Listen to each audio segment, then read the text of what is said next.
When World War II finally ends, the terms of peace force Finland to give up the Karelia territory to the Soviet Union. This causes 420,000 Finns to leave their homes and move to the other side of the new border. 2 years later at a Soviet border station, Finnish ex-commando Atami and his dog are trying to go to Karelia. After the guard spends several minutes looking at his passport, they finally let him pass. In the morning, Atami finds his old house where his family was killed during the war. As he looks around, he cries at the memories that live in every wall and finds a picture of his family. Meanwhile in Siberia, Soviet Red Army commander Igor is released from his cell. A superior officer comments on the battle history of Igor's team. They burned entire villages and brutally killed civilians, including Atami's family. This is what caused Atami to take revenge by killing over 300 Red Army soldiers and become a legend known as the Immortal. The army knows that Atami is in their country, so they promise to pay Igor handsomely for killing him. Back to Atami, he spends the whole day dismantling his home and even the dog house. All the good wood is loaded into his truck, and anything useless is burned on a pile. Then Atami and his dog start making their way back to Finland. After a few hours of driving, Atami finds the road blocked by an army truck. As he's forced to stop, he sees a second truck approaching from behind. A soldier asks for his passport and takes it to the second truck, where Igor takes a look to confirm that this is his target. Igor sends out one of his men, who lights a Molotov bomb while another soldier pulls out a knife. Atami waits until the man is close enough to open the door and hit him with it, causing the bomb to set his body on fire. Then Atami drives in reverse to run over the knife soldier, which sends his body flying through the window of Igor's vehicle.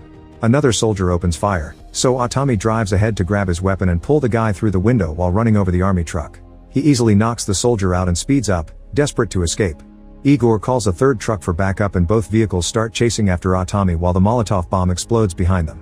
When the soldier wakes up, Atami knocks him out again and takes his weapon.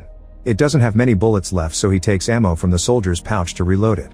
Then the man regains consciousness again and Atami forces him to do the reloading before taking his gun. The soldier is very scared and in pain, so some of the bullets fall from his hands. Eventually Atami stops in front of the ruins of an old building and lets the soldier go. Igor senses a trap and makes his thug stay in the vehicle with him. However, the men in the third truck immediately come out and shoot the soldier down. This allows Atami to quickly shoot them all in the head. Then he shoots the tire in Igor's vehicle and Igor tells his companion not to move. However, the thug moves anyway and Igor shoots him in the head too. He doesn't recognize Igor, so he lets him live and gets back on his truck to leave. Afterward, Igor changes the tire while waiting for some comrades, who arrive on bikes. They all leave together to chase Atami. Minutes later Atami changes roads, but his pursuers follow his tracks and soon they manage to surround him. Atami tries to shoot one of the bikers, but the helmet blocks all the bullets. The guy shoots back and Atami moves so it only hurts his cheek, however he still loses control of the truck for a few seconds and it goes off the road. After some struggle, Atami regains control of his vehicle and returns to the road, where he's surrounded again. He keeps a close eye on his enemies and notices that a bike suddenly falls without a rider. It turns out the man is now on top of the truck and he walks on the wood to make his way to the front to open fire. Atami hears him and dodges his shots just in time, then he presses the brakes to make the man fall. As the truck keeps moving ahead, the guy manages to save himself by holding on to the grill. He finds a chain with a hook and uses it to attack when he climbs on the hood. Atami dodges again and makes a sudden turn to make the man fall for good this time. The other bikers drive around him, but Igor runs over him with his truck. When a biker is about to open fire, Atami runs into an abandoned car, pushing it against the biker to cause an explosion that kills him. Another thug jumps on top of the truck and makes his way to the window to get inside. He attacks Atami and leaves him hanging off the door before taking over the wheel.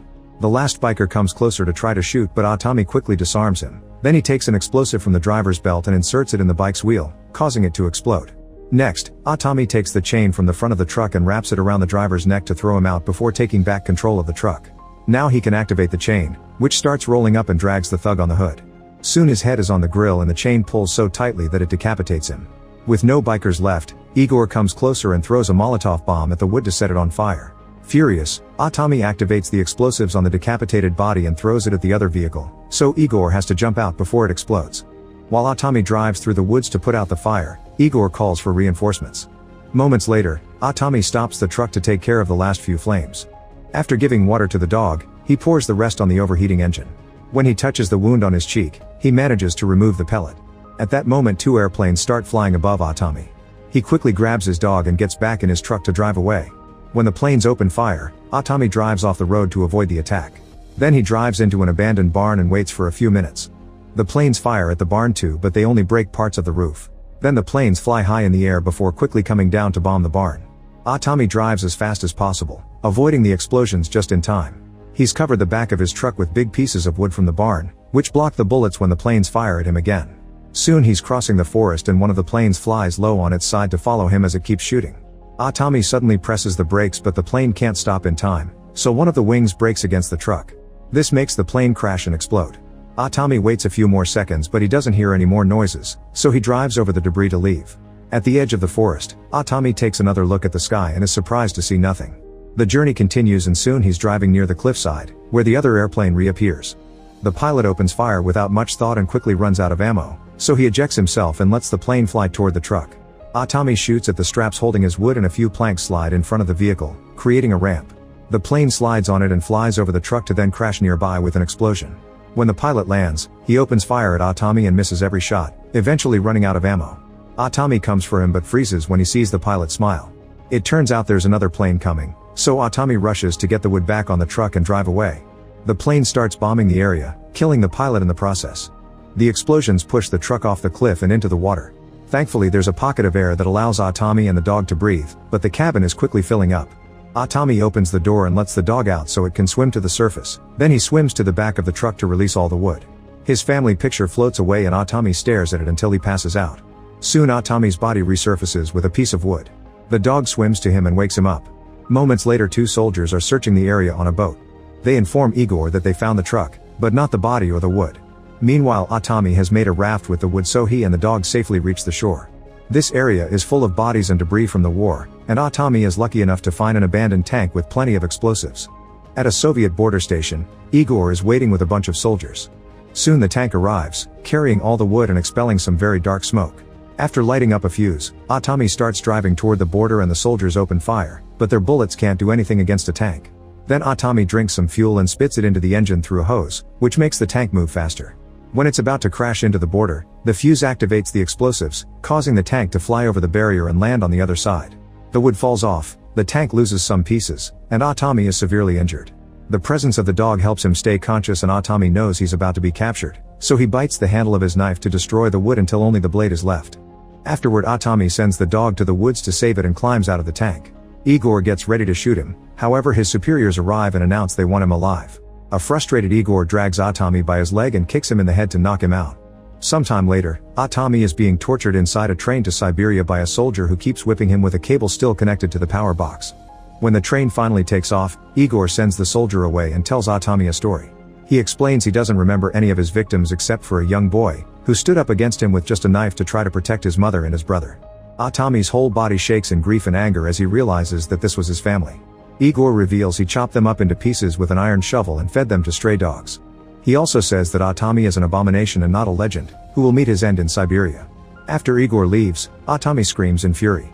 With his hunger for revenge reawakened, he flips his body to put his legs on the ceiling and pulls with all his strength until he frees himself. The soldiers outside hear the noise and play rock paper scissors to decide who will go inside to check. Tommy then retrieves the blade from earlier, which is hidden inside a wound in his leg. When a soldier comes in, Tommy pretends to be unconscious. The other soldier worries because there's nothing but silence for several seconds, only to suddenly hear a gunshot and a scream. Then there's knocking on the door, so the soldier opens the speakeasy window and sees the face of his teammate. He asks if everything is fine, and his teammate nods. The soldier opens the door and discovers that Tommy has cut the other man in two to use him as a puppet.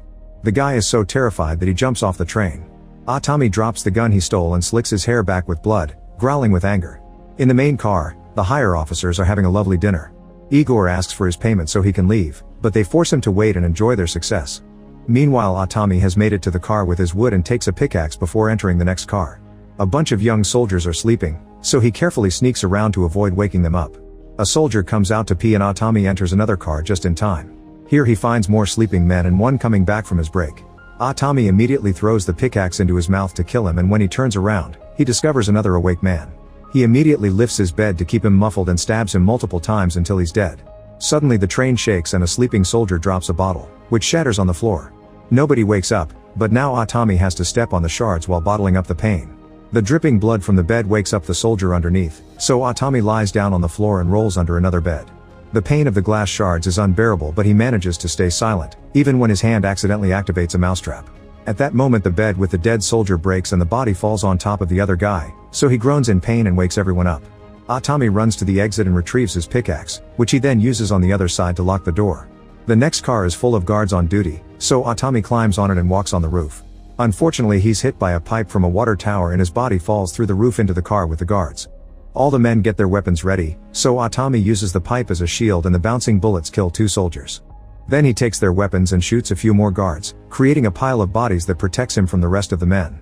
He stays hidden until the guards waste all their ammo, then he jumps out and shoots them all to death. Hearing all the commotion, Igor leaves the table to investigate. He sees the gunfight in the other car and decides to release it since he's not getting paid anyway. Atami comes out and watches how the train with Igor leaves him behind, but he also realizes that the thing next to him is a missile.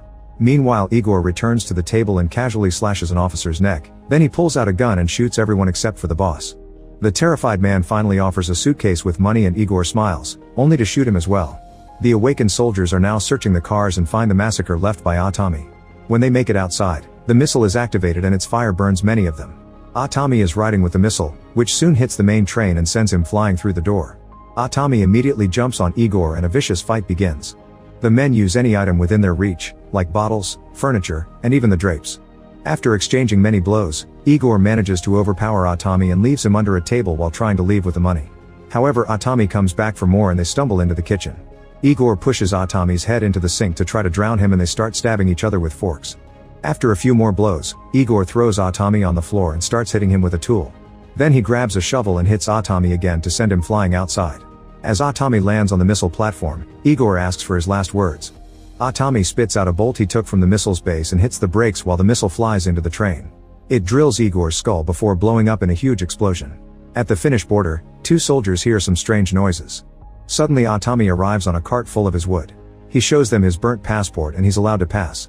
Sometime later, Atami is building a house in the woods when his dog suddenly starts to bark. A group of strangers approaches them and Atami gets ready to fight, but they're actually here to help. Atami can only cry as he accepts their kindness. Make sure to subscribe and turn on notifications so you can watch more videos like this. Thanks for watching.